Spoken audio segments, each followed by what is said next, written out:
Okay, now, let me tell you what happened. Back in December, around the 18th, I fell down the stairs. Landed pretty hard on my back. Yes, I survived, but not unscathed. So this is in the nature of a public service announcement for all of you people who are perhaps getting on in life and having sundry mishaps. Okay? You go to the clinic and have an x-ray done to see if there's any damage. Unfortunately, the inflammation of the recent injury tends to obscure a great deal. Now, what would have been better would have been to get a CAT scan, the CT, or an MRI, magnetic resonance image. Okay, but you know, these were not immediately to hand. So, because I'm here to tell you, you have a 4-month window to do repairs to the kind of fracture that I managed to give myself by falling down the stairs. Okay.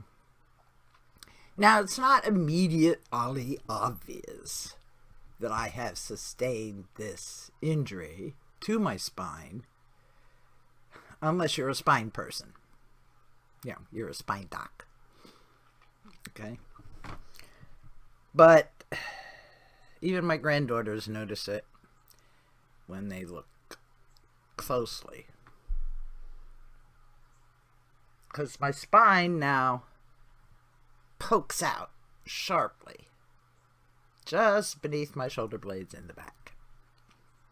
So you can actually see it.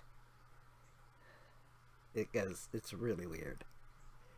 You're supposed to have a smooth curve to your back. A couple of curves, you know.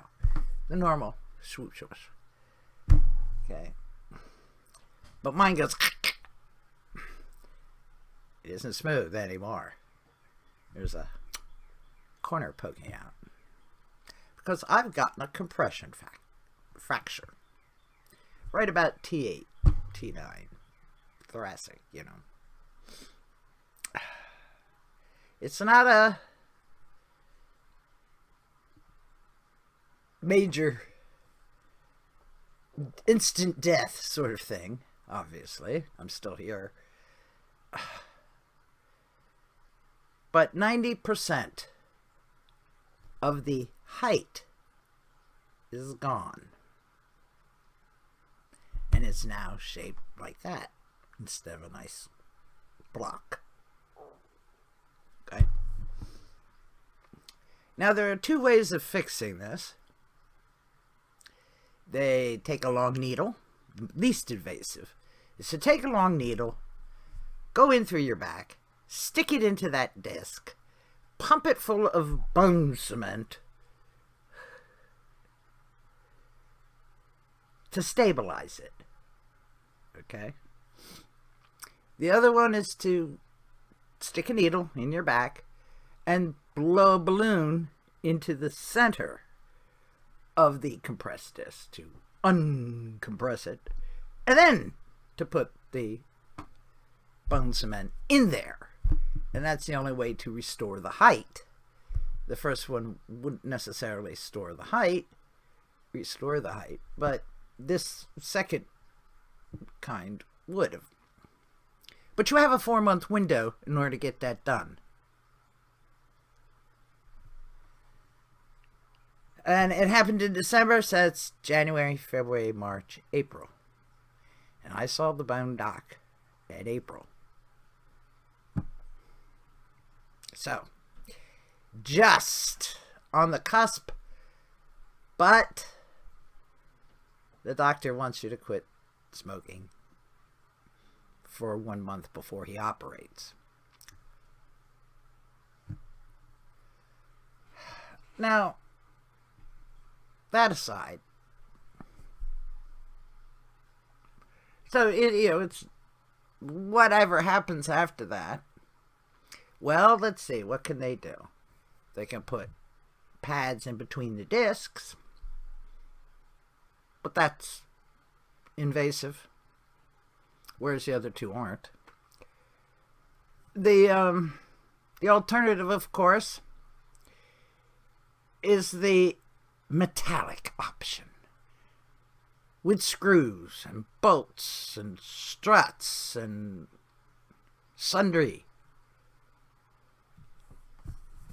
And that's not only very costly, but it takes a long time to heal,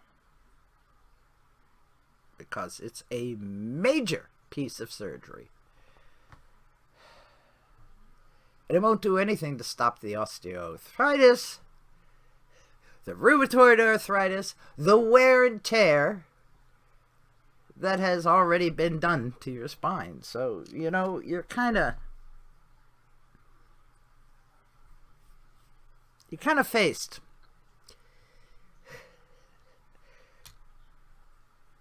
But all hope is not lost. If your condition is stable, then you just go in for your annual checkup to make sure that it's stable and continues to be stable. You can just go along as you are. No surgery needed. So,